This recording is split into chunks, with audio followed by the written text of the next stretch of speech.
good evening and welcome to World Today. I'm Gautam Roy. This is the show where we get you all the day's updates from different corners of the world, different parts of the world. And today we will have, of course, the latest from Afghanistan, where the situation is quickly winding down, where the evacuations of foreign troops and foreign workers and those who worked with these foreign troops in Afghanistan is concerned, because the deadline is fast approaching. There's just one more day left. We'll also get the latest on the situation as far as Hurricane Ida is concerned on the east coast of the U.S. Cities like New Orleans facing power outages for days, the possibility very much there. And of course, India's stellar performance at the Paralympics this Monday with 5 medals in the kitty. But first, as always, headlines. Rockets fired at Kabul Airport as U.S. troops race to complete evacuations. U.S. anti-missile defenses intercept 5 rockets fired at Kabul Airport early on Monday. U.S. Secretary of State Antony Blinken also will be hosting a virtual ministerial meeting with key partners on Afghanistan. UN Secretary General Antonio Guterres calls meeting of permanent members of the Security Council to discuss the chaotic situation in Afghanistan. France and Britain to submit a resolution on Afghanistan proposing a safe zone in Kabul to try and protect people leaving the country.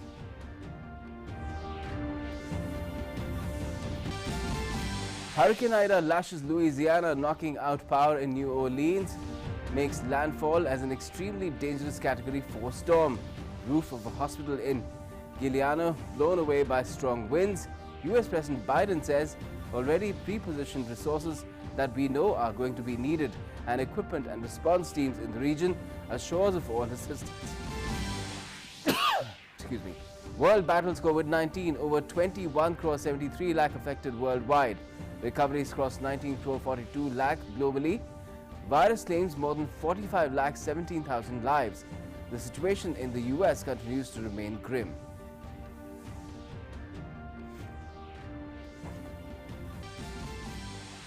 And India shines at the Tokyo Paralympics, bags 5 medals today. Avni Lekhara wins gold medal in women's 10-meter AR standing SH1 final, shoots 249.6, setting Paralympic record. Yogesh Kathunia wins silver medal in discus throw F56. Devendra Jacharya wins silver. Sundar Singh wins bronze in javelin throw class F46, and Sumit Antil bags a record-breaking gold as well in javelin. President, PM, Union Sports Minister congratulates the Paralympians.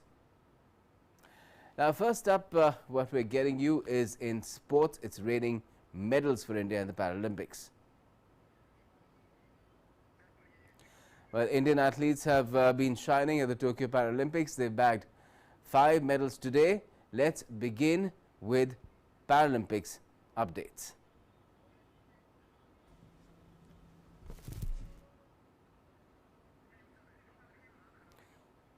In fact, we'll be getting you those updates a little later. Let's first get you the situation in Afghanistan, where the presence of U.S. troops is dwindling on the ground in Afghanistan with each passing day. By tomorrow, which is the 31st of August, all Western evacuations are supposed to have been completed according to the deadline set by the Taliban. Now, that work has been going on in the face of attempted suicide attacks, another threat being neutralized by U.S. using its drone weaponry today, and anti-rocket technology as well. But challenges are mounting for Afghans, with the economy and currency spinning out of control and foreign aid also drying up.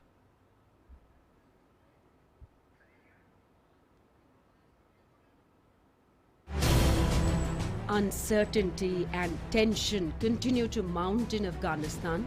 The Taliban is attempting to portray a good image, but fundamentals remain the same. As the US troops race to complete evacuation, another deadly suicide attack rocks Kabul, but their attempts were foiled. A US drone strike in the Afghan capital Kabul prevented another deadly suicide attack at the airport. US Central Command said the drone strike hit a suicide bomber in a vehicle which was aiming to attack the Kabul airport. These residents of Kabul watched on August 30th as a parked vehicle, which Afghan media reports said was where a rocket was mounted on, went up in flames as US defense system intercepted multiple rockets fired at Kabul's airport.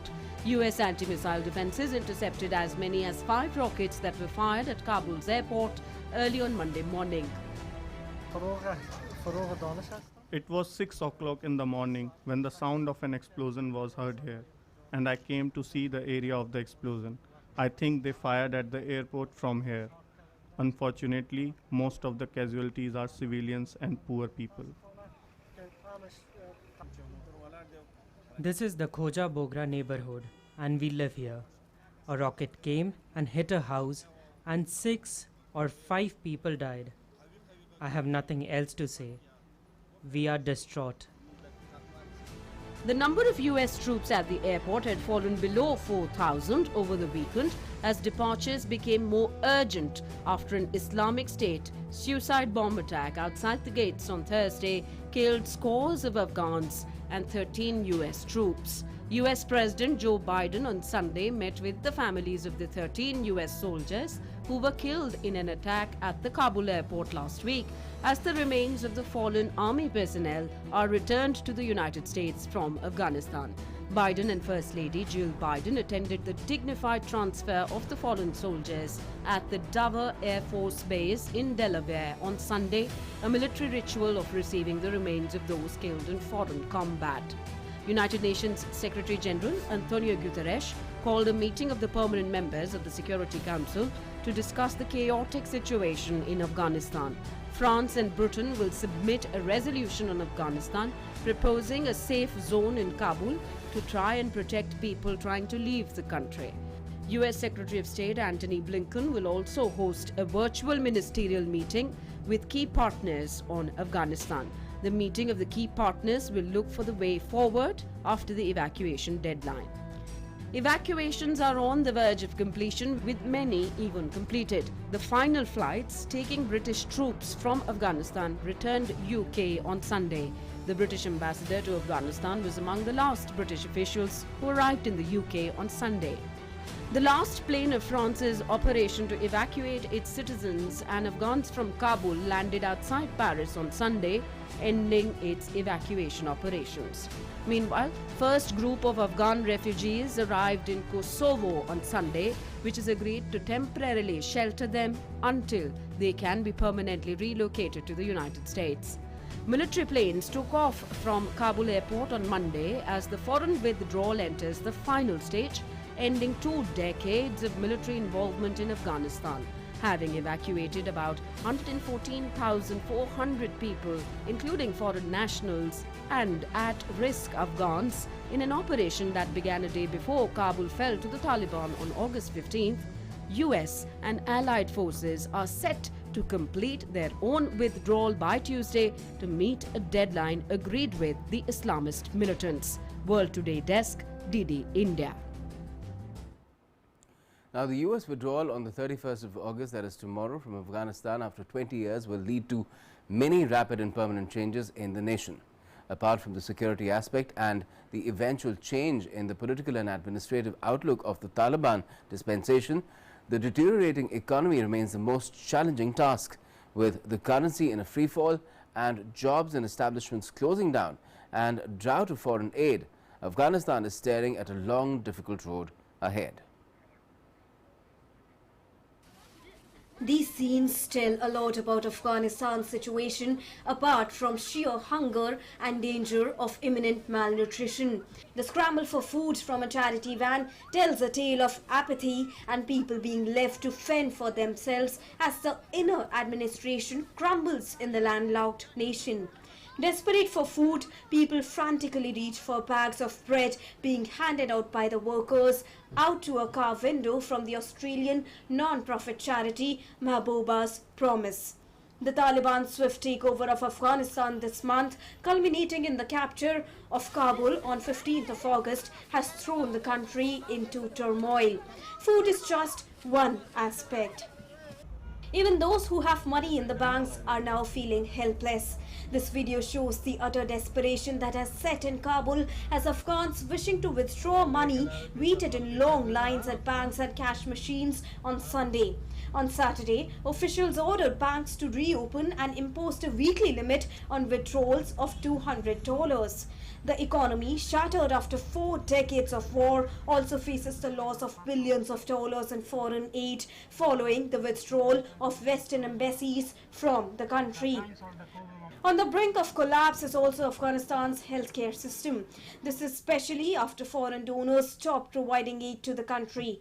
Doctors Without Borders have a long-standing presence in Afghanistan as well as other conflict zones around the world.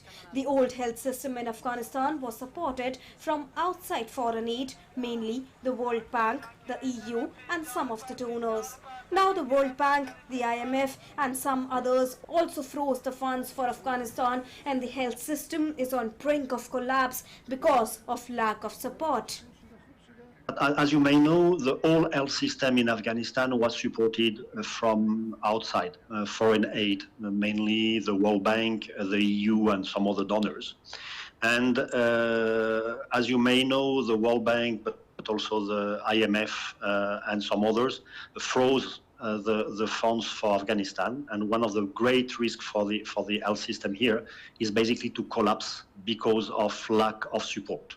Meanwhile, the exodus from Afghanistan continues via land borders as well. Up to 1,000 Afghans are entering Iran daily across the Dogurun border crossing. The situation in Herat is turbulent. The people are worried that a civil war might break out again. Well, they have said that they will bring about security, but we cannot see at the moment. Afghans were tested for COVID-19 and awaited onward transport, with some set to travel across the country to Turkey and beyond. Turkish police have also detained thousands of Afghan migrants already in the country in recent weeks.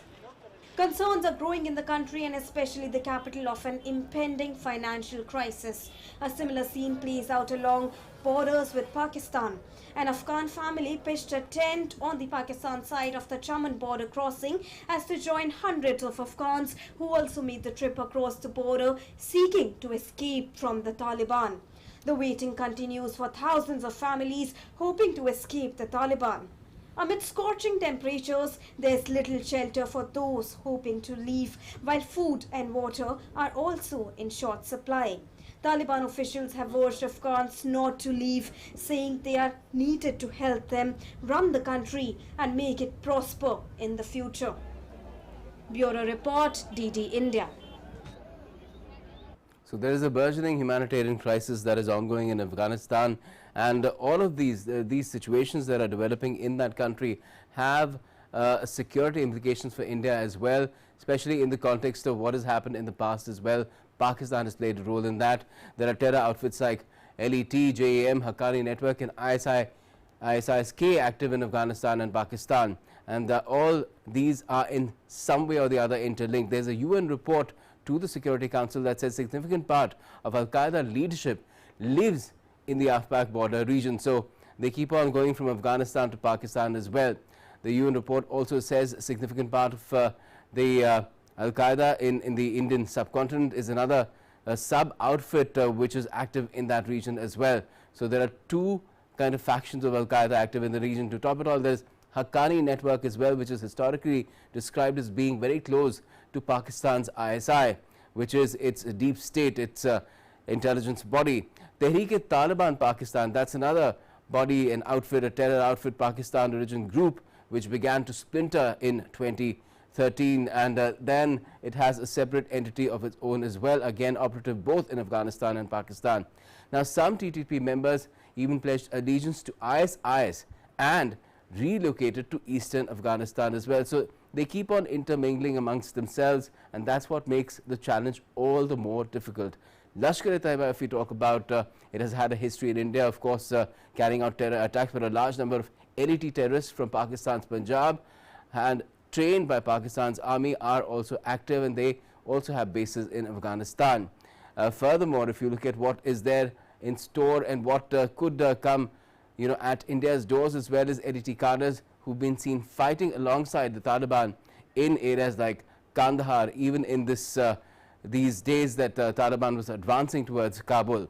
And Pakistan's Punjab is home to two most notorious Pakistan terror outfits, which is JET and JEM, Jaish-e-Mohammed as well, apart from Toiba, Lashkar-e-Toiba, and Azhar Mahmood, that is Masood Azhar, sorry, is a JMM leader. He's been known to be close to the Taliban as well. So all these terror outfits that are operative in Pakistan and Afghanistan are interlinked, and they have a lot of implications as far as India's national security is concerned. To talk about the situation that is developing in Taliban and what kind of security challenges could it pose for India, we've got with us now a special guest. Ravi Dhawan is also with us, my colleague. Ravi, what can you tell us about how things are shaping up in Afghanistan, the kind of security implications it could have for India as well?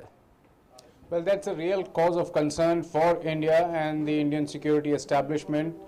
You see, Afghanistan continues to be in a state of flux.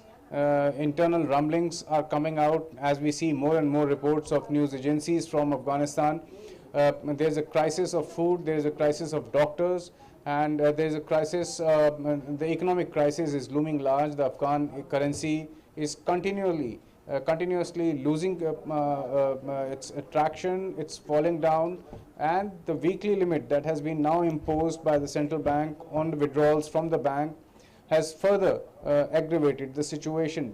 So if the economic situation is turning from bad to worse, that is not a good news for Afghanistan, for the leaders who are trying to bring some peace and some stability in the nation. But it is definitely a very bad news for India, because such economic conditions and such environment is a perfect breeding ground for terror organizations from Pakistan who have been very active. And as and when the Taliban swept after the American decided to leave Afghanistan, all these terror organizations were providing tactical and direct support to the Taliban fighters all through the fighting in the hinterlands of Afghanistan. And we have seen, Pakistani leaders boasting on television network debates that now the focus of the fighters, the focus of these terrorists will turn to Kashmir, and that's a cause of concern for India also. One more cause of concern, Gautam, is that the Taliban has got its hands on the latest weaponry, yes, which the US forces left for the Afghan government forces. So they have got a huge amount of ammunition, and they have got latest weapons. They've got now they have the capability and ability to fight in the night, and they have latest sniper rifles also. These can also cause a bit of worry for Indian establishment, particularly when we look at the porous border and how easily terrorists have been jumping the LOC and coming to Kashmir to create havoc there. Well, certainly, and there's the sea route again, which could be looked at by these forces, the ones that have been inimical to India, especially from across the border. That is something that has been used in the past effectively by terrorists, and that is another challenge that India faces. But at the same time, some are speculating the kind of situation that is developing in Afghanistan, Ravi, could even lead to a civil war, where this humanitarian crisis, which is right now just taking form. There are refugees also on land borders as well with neighboring countries, apart from those who've been flown out.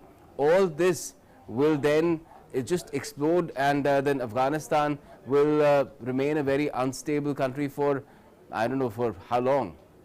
Yeah, that's true, Gautam. Afghanistan and its people search for some peace, tranquility in their nation continues unabated. For last 4 decades, there has been violence in Afghanistan ever since the Soviet invasion, and really the Afghan people are the ones who have suffered the most. If you look at the statistics provided by the United Nations and its related agencies, around 5 lakh people have been displaced already, and they also they have predicted that another 5 lakh will have to leave Afghanistan in times to come. That's a huge number going by the statistics and population of Afghanistan. Even as we speak, we have seen reports of evolving crisis of food, water, the economy is in a downward spiral, and all these factors really make life in Afghanistan for the common man very bad and very challenging. And in these challenging times, the people and the citizens of a country look forward to the government. The government is also not yet fully formed, and they have to yet to understand the intricacies of running a country, the intricacies of administrating a country as big as Afghanistan, and try to bring peace and tranquility. Plus, we have to also understand that all the funds that Afghanistan had at its disposal have been frozen. Yes. The funds from IMF and the World Bank have dried up because of the Taliban's surge and repeated instances of human rights violations. Yes, problems are mounting each passing day. And it will take some time for funds to come back to Afghanistan. Very challenging situation, really, and it will depend on what the government also does. Thanks a lot for joining us, Ravi. Let's bring in our two guests now. We have Vishal Chandra, Research Fellow and MP IDSA, and we also have Major General Sudhakar J, retired well-known defense expert. First to you, Vishal, what do you make of the kind of situation that is shaping up in Afghanistan after the foreign troops, the US-led troops, the allies leave, which will happen by tomorrow? The governance has to really kick in, otherwise the situation will be very, very unstable, and some people fear that there could be civil war as well. Well, there has been a lot of focus on what is happening at the Kabul Airport, and we have seen thousands and thousands of Afghans with children, with babies, trying to enter the airport, looking for ways to leave the country. One feels as if no one wants to stay there, and definitely there has been a huge brain drain since the educated segment of the society was targeted systematically by the Taliban. So I think that definitely is going to have a major impact if Taliban, are looking for ways to deal with challenges of governance. Secondly, not much international attention has gone to thousands of Afghans who are trying to cross the Durand line and go into Pakistan and Iran. There are thousands of them at the border crossings with Pakistan and Iran. They are not allowed to cross. So there is a situation that, yes, Vishal. We lost you there for a bit.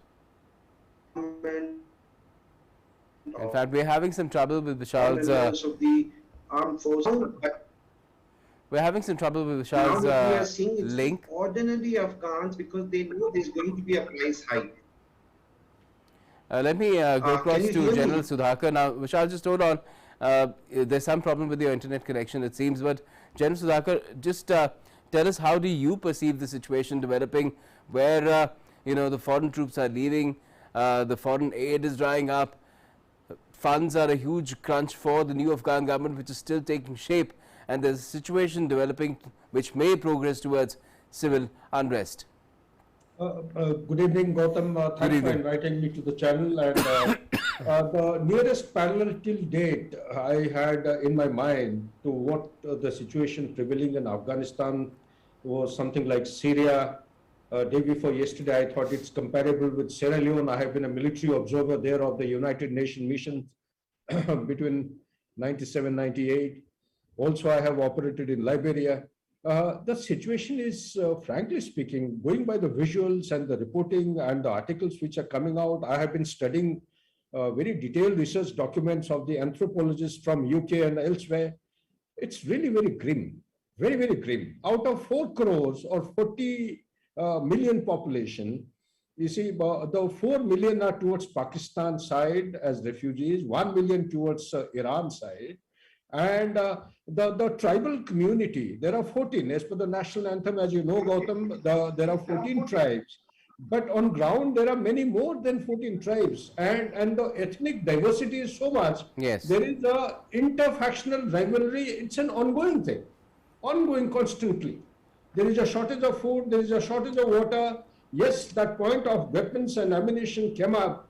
Well, then there is also, don't forget about the point regarding the terrain. Afghanistan is home to one of the most rugged terrains, which is very comfortable and convenient for guerrilla warfare.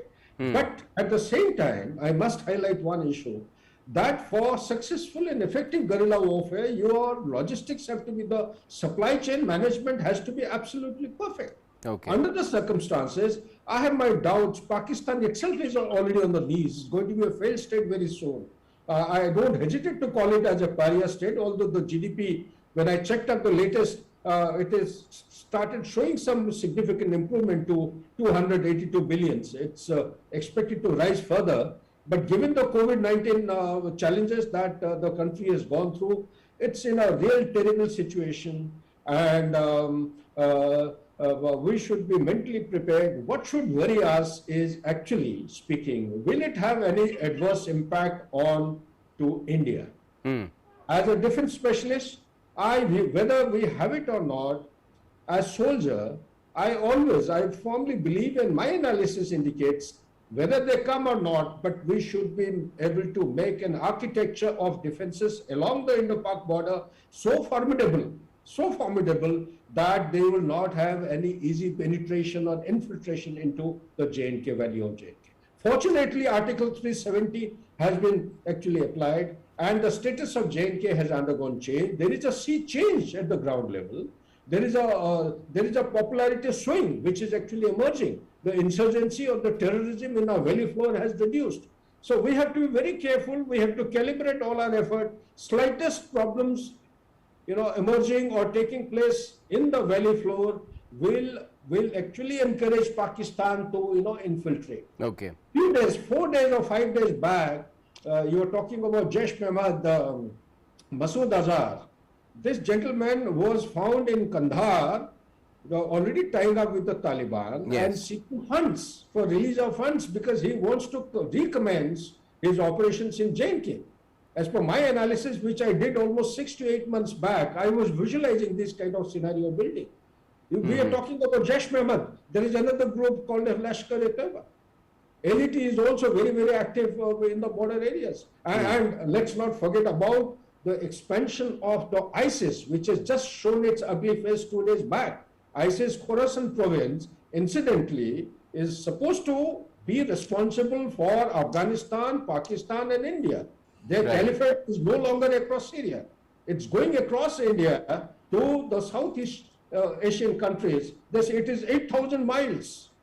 That is the kind of, the potential danger or the threat which it may, at the cost of sounding very hyped up or very, I would say, alarmist, one should be very, very absolutely careful and very prepared for any kind of eventuality. That is I'm sure that's what the defense minister said today as well. But Vishal, if you look at what the Taliban has been saying, if you look at what their foreign affairs in charge has been saying, it seems that the Taliban does not want to get into the India-Pakistan mess. It wants to have an independent relationship with India and sort of keep drawing the kind of benefits that have accrued to Afghanistan in the last couple of decades because of the kind of cooperation India has shown towards it, regardless of the regime change. Do you think that should be given any credence?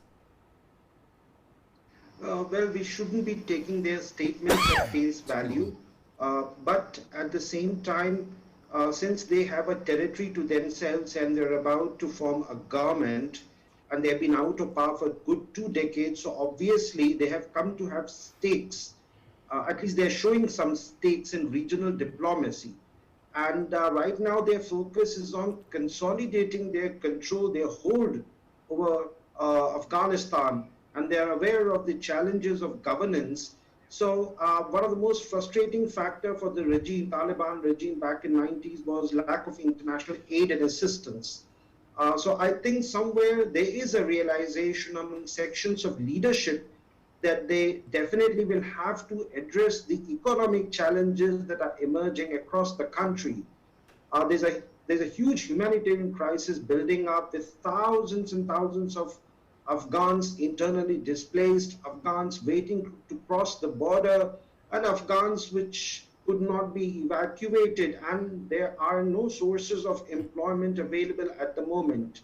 So they are definitely aware of the challenges, and this is where we need to wait and watch how they try to reconcile with the fears that the international community has with regard to their policies, social policies, their whether they would be able to establish an inclusive government, because Afghanistan is too big for them to control by themselves, and how they are going to deal with Pakistan also, because let's not forget that the terror sanctuaries and the supply lines from east of the Duran line are still open, and that issue has not been addressed. Definitely, and because of all that, again, India has to be very, very watchful, and if you look at how things are developing on the efforts being made by the Western countries as well, they're also quite worried, which is why you have a meeting being called by the UN Secretary General. You have Antony Blinken also meeting with the leaders who are aligned in the view that they need to have some sort of a way of being able to operate in Afghanistan regardless of the fact that they've been told to get out by tomorrow. You asking me, Gautam? Yes. Okay. Gautam, yes, frankly speaking, yes, but we have to actually keep our fingers crossed. Some huge debacle or disaster may take place, you never know, because these people cannot be trusted. So as I look at things, the departure of US forces tomorrow, I'm told the latest figure has come down to 3,500 or 3,000 from 4,500. We pray like hell that they have a clean or smooth de-induction from Kabul Airport. Nothing should happen, and keep our fingers crossed.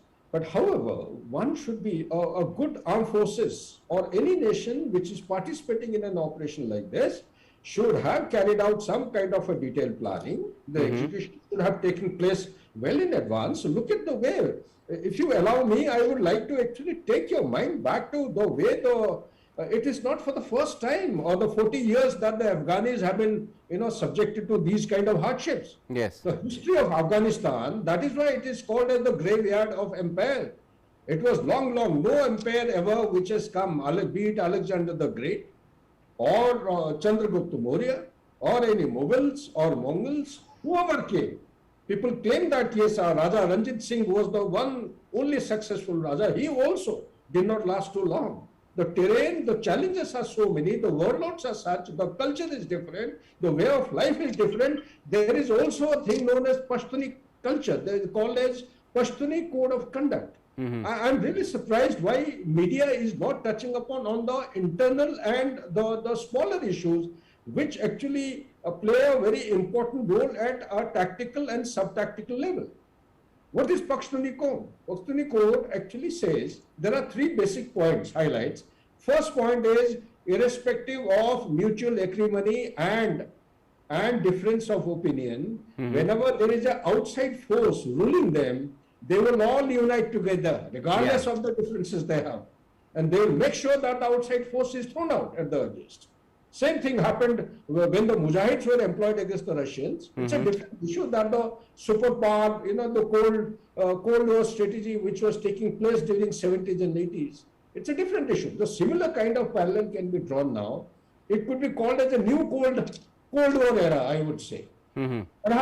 Perhaps China having come into a kind of a economic supremacy with $14.7 trillion as of today, expected to overtake America by say 2027-28. Right. India will be just about touching 5 trillion by about say 2030 or so, or maybe a little more than that.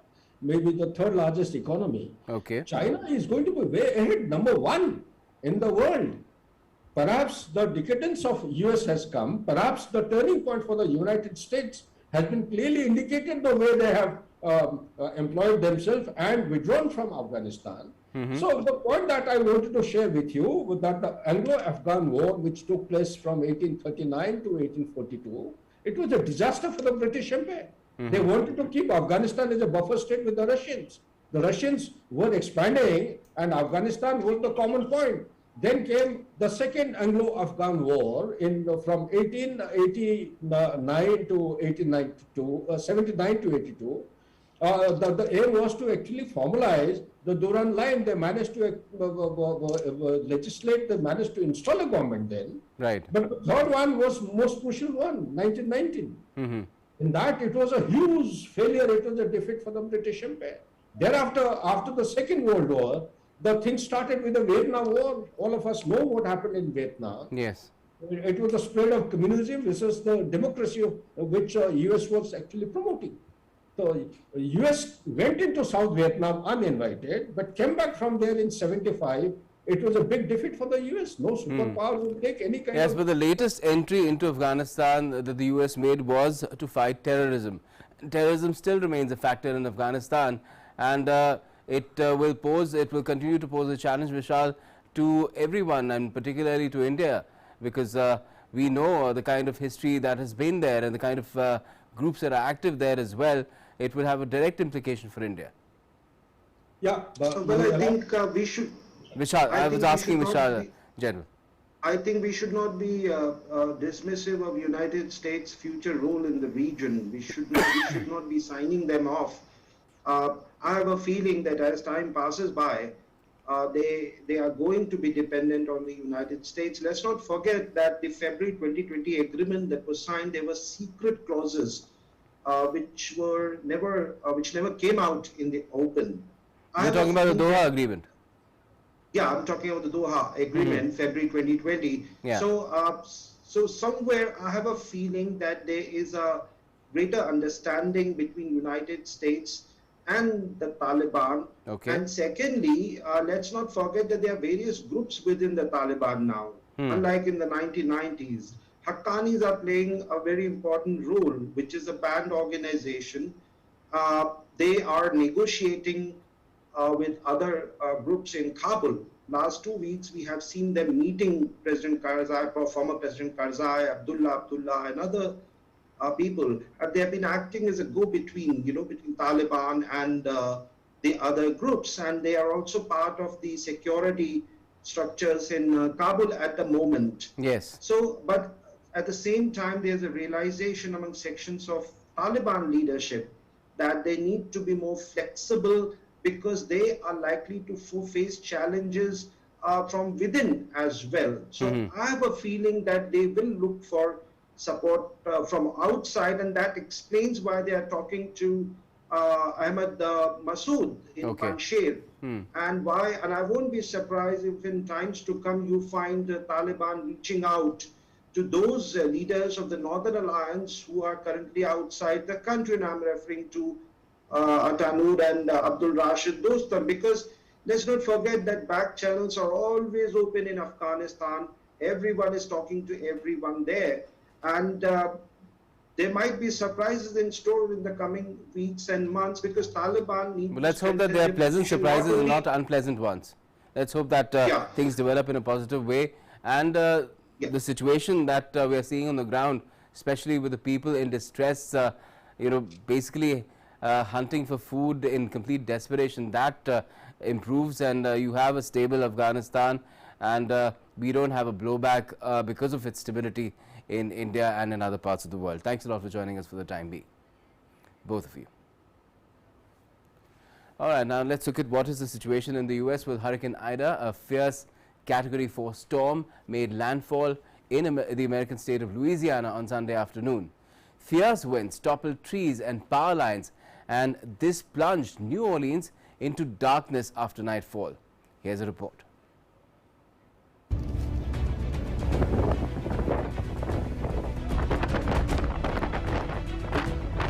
Hurricane Ida pounded Louisiana on August 29 after sweeping ashore from the Gulf of Mexico, flooding wide areas under heavy surf and torrential rains. Fierce winds toppled trees and power lines, and this plunged New Orleans into darkness after nightfall. Hurricane Ida made landfall as an extremely dangerous Category 4 storm, and those who did not flee were forced to evacuate. More than 300,000 Louisiana homes and businesses had already lost electricity, mostly in the state's southeast, reportedly. Just 3 days after emerging as a tropical storm, In the Caribbean Sea, Ida had swelled into a Category 4 hurricane on the 5-step Saffir-Simpson scale, with top sustained winds of 150 miles per hour, according to officials. The roof of a hospital in Galliano, Louisiana, was blown away in strong winds. Winds of around 241 kilometers per hour had been recorded after Ida made landfall. President Biden assured of all assistance from the government. We've already pre-positioned resources that we know are going to be needed, and equipment and response teams in the region. This includes 2.5 million meals, 3 million liters of water. We've got generators in place, and we're in close touch with the power providers to get and restore power as soon as possible, because a lot of it's going to go out, and we should be prepared that it can take a long time, no matter how much we've pre-positioned, which we have, that it's going to take a long time for a lot of it to get back up. It could take a matter of weeks for some places. The storm's approach forced the suspension of emergency medical services in New Orleans and elsewhere across a state already reeling from a fourth wave of COVID-19 infections that has strained Louisiana's healthcare system. Hundreds of miles of new levees were built around New Orleans after the devastation of Katrina, which made landfall 16 years ago to the day and killing more than 1,800 people.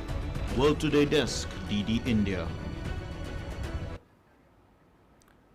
And we'll keep you updated on that situation in Louisiana and other parts of the U.S. as well. Let's now take a look at the updates on the COVID-19 front that have been coming in from across the world. The virus has so far infected over 21 crore 73 lakh people across the world, while the number of recoveries have crossed 19 crore 42 lakh globally. COVID-19 has claimed more than 45 lakh 17,000 lives worldwide. The situation in the U.S. continues to remain grim, where cases stand above 3 crore 96 lakh with over 6 lakh 54,000 fatalities.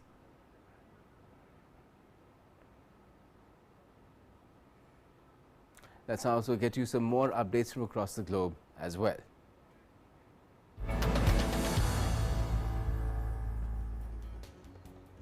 Iran's Foreign Minister Hossein Amir Abdullahian met with Syrian President Bashar al-Assad and Foreign Minister Faisal Mekdad during his visit to Syria that comes a day after the Baghdad summit. Syria presidency said that Iran's cooperation led to positive achievements, especially in fighting terrorism.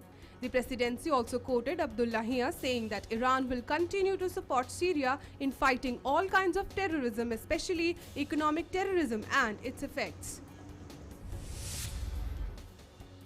August 30 is the International Day of Victims of Enforced Disappearance. The United Nations General Assembly adopted a resolution of International Convention for the Protection of All Persons from Enforced Disappearance on August 30 and announced the International Day of Victims of Enforced Disappearance to be celebrated every year from 2011. According to the United Nations Declaration on the Protection of All Persons from Enforced Disappearance is an abduction, arrest or detention of any person against his will by any government or organized group. UN Secretary General Antonio Guterres on the occasion has tweeted, he said, enforced disappearance continues to be used across the world as a method of repression, terror and to stifle dissent. Countries must prevent this cowardly practice, search for the victims and investigate, prosecute and punish the perpetrators. In United States, the Caldor fire ravaging across North California was dangerously close to small mountain town of Strawberry. The inferno that started on August 14 has so far burnt more than 1,52,000 acres of land as per the California Department of Forestry and Fire Protection. The blaze has also destroyed nearly 500 homes and buildings and triggered mandatory evacuations. The department also said that the fire has been contained 19%. In Italy, a large fire engulfed a 20-story block of flats in Milan. The fire began on the upper floors and spread to lower levels. However, all residents were evacuated successfully. A video released by the firefighters showed them battling with the flames that were spewing clouds of black smoke. Around 20 cars parked nearby were also destroyed in the inferno. As per the mayor of the city, no one had been killed or injured. World Today Desk, DD India.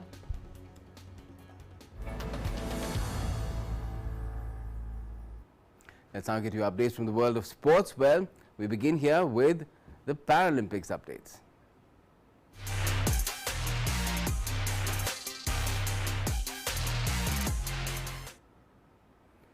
Well, what's at top is India's Sumit Antil won gold in men's javelin F64 at the Tokyo 2020 Paralympics with a new world record throw of 68.55 meters. Sumit Antil smashed the world record not once, not twice, but thrice during the finals in Tokyo. He threw 66.95 in his first attempt to set the new world record before bettering it with a second throw. Then, in his fifth attempt, he again set a new world record with a throw of 68.55 meters. Fellow Indian Sandeep Chaudhary finished fourth in the event with a best throw of 62.20 meters. President of India Ramnath Kovind in a tweet congratulated the gold medalist. He wrote, and I quote, "Sumit Antil's historic performance in javelin throw at the Paralympics is a moment of great pride for the country. Congratulations on winning the gold and setting a new world record. Every Indian is elated to hear the national anthem at the podium. You're a true champion." Unquote. And Prime Minister Narendra Modi has also extended greetings to Paralympic gold medal winner Sumit Antil. In a tweet he said, and I quote, "Our athletes continue to shine at the Paralympics. The nation is proud of Sumit Antil's record-breaking performance in the Paralympics. Congratulations, Sumit, for winning the prestigious gold medal. Wishing you all the best for the future." End quote.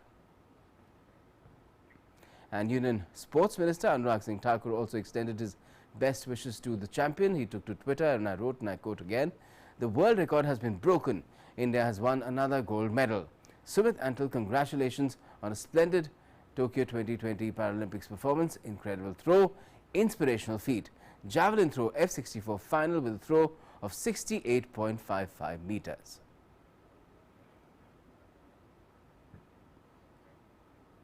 So it's been a great day for Indian sports at the Tokyo Paralympics. 19-year-old Avni Lekhara etched history by becoming the first ever woman from India to win a gold medal in shooting at an Olympic and Paralympic event. President, Prime Minister and Sports Minister have extended their best wishes to the parachuter on winning the hard-earned and well-deserved gold medal. The parachuter showed nerves of steel as she defeated reigning Paralympic champion Zhang Kuping of People's Republic of China. Take a look.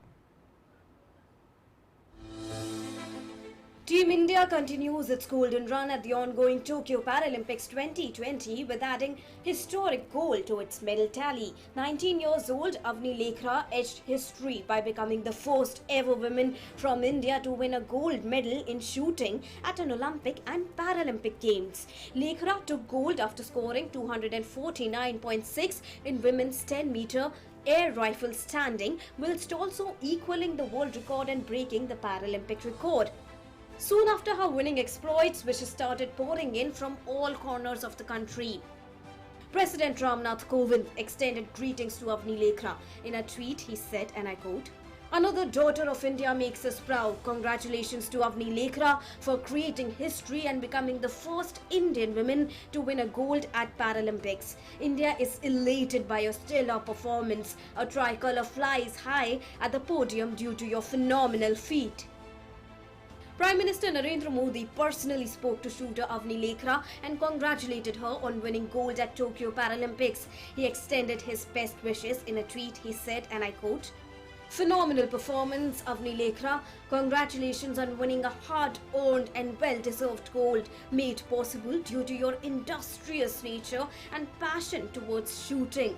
This is truly a special moment for Indian sports. Best wishes for your future endeavours." Unquote. Union Sports Minister Anurag Singh Thakur also tweeted, and I quote, "Amazing, Avni wins gold for India, a historic achievement as she becomes the only woman in Olympics and Paralympics to win a gold. Shooting in 10-meter AR standing SH1 final, score of 249.6, creating a Paralympic record, equaling the world record. Hashtag praise for para." Avni Lekra's family erupted in joy in her hometown in Rajasthan's Jaipur. Her mother said that she is extremely proud of her daughter.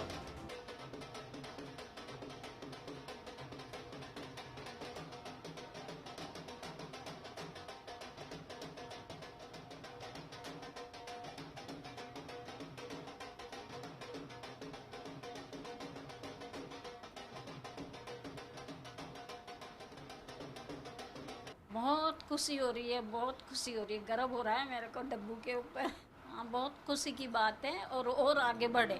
Throughout the finals, the parachuter showed nerves of steel and youth's overpowered experience when she defeated reigning Paralympic champion Zhang Qiuping of People's Republic of China, who scored 248.9 to take silver.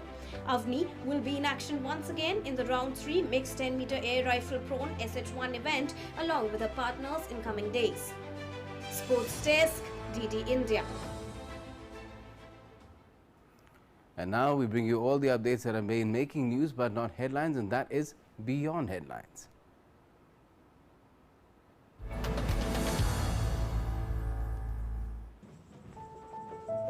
With a colourful CSD parade on Sunday, thousands of people in Germany's Cologne tried to defy the grey, rainy weather.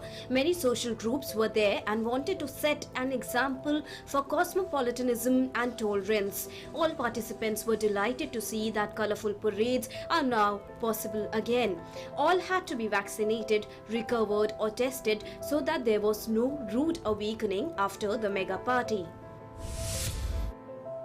Young North Koreans arriving in Pyongyang and celebrated the state's Youth Day with a dance party. Young people were seen arriving at Pyongyang railway station on Thursday and being welcomed by Pyongyang citizens. The footage also showed thousands of people gathering at Kim Il-sung Square to watch young people dancing and a fireworks display at an evening gala.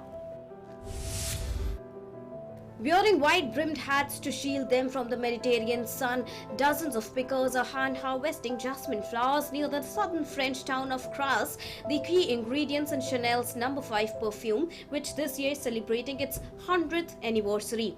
The fragrance, created by the fashion giant's founder Coco Chanel in the year 1921 and popularized by stars such as Marilyn Monroe, includes dozens of scents, but the most importantly, according to head perfumer Olivier Polge, is the flowers harvested. A couple in Bolivia with a taste for the extravagant tied the knot on top of the Illimani mountain, the highest mountain in the Cordillera Real, western Bolivia.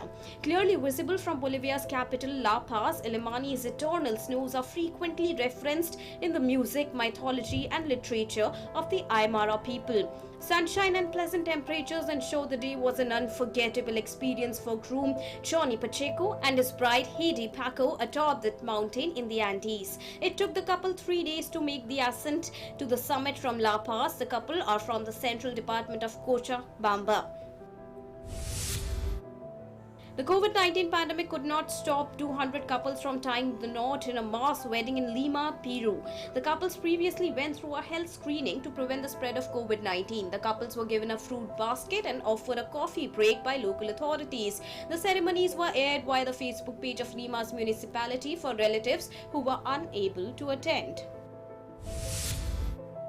Tiger Woods' backup putter from his sensational 2002 season has sold for $393,300, Golden Age Golf Auctions said on Sunday. The price paid for the Scotty Cameron putter has reportedly made it the most expensive golf club ever sold. The putter was personally produced by Cameron for Woods and comes with a letter of authenticity. 15 times major champions Woods practiced and experimented with the putter but did not use it in competition. The gun that killed American Wild West outlaw Billy the Kid has been sold for more than $6 million at auction in Los Angeles, more than double the pre-sale estimate. Bonham's auctioneers said the Colt single-action revolver that Sheriff Pat Garrett used to take down Billy the Kid in 1881 was bought over the phone by a person who wished to remain anonymous. The auctioneers said the gun was expected to fetch between $2 to $3 million. Caroline Buchanan became the first female to land a front flip on a mountain bike during a session at the Audi-9s in Birkenfeld, Germany. The Australian former two-time Olympian in BMX riding successfully pulled off the front slip on the jam line of the renowned course as the 8-time world champion went on to win the women's best trick category. The Audi-9s 2021 kicked off on Tuesday, August 24th and ran until Sunday. World Today Desk, DD India.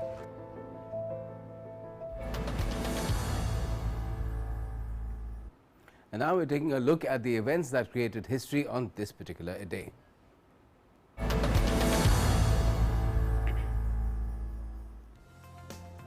On 30th August 1918, Vladimir Lenin, leader of Soviet Russia, was shot twice and wounded by Fania Kaplan, a member of the Social Revolutionary.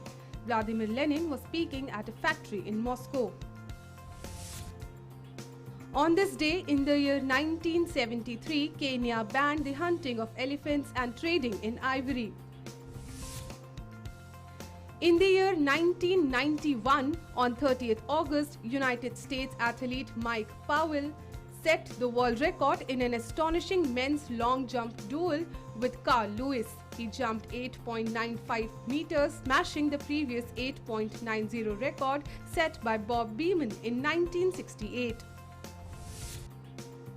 On this day in 1999, the Southeast Asian nation of East Timor voted massively in favor of independence from Indonesia, who had taken over the colony from Portugal in 1975.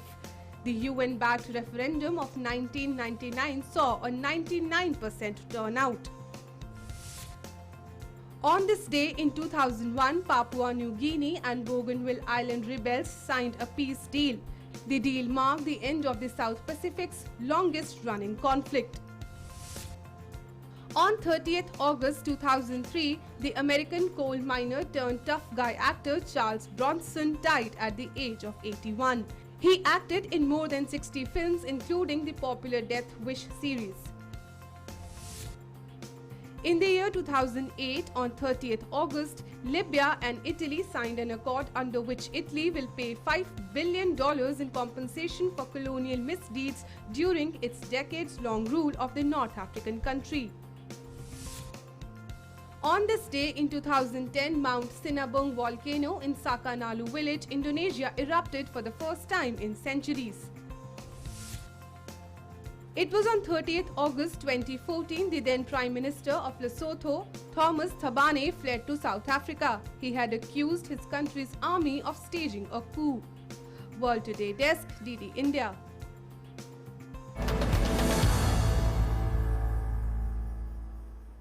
And that's it for now for the moment in this edition of World Today. But for all the latest, do stay tuned to DD India.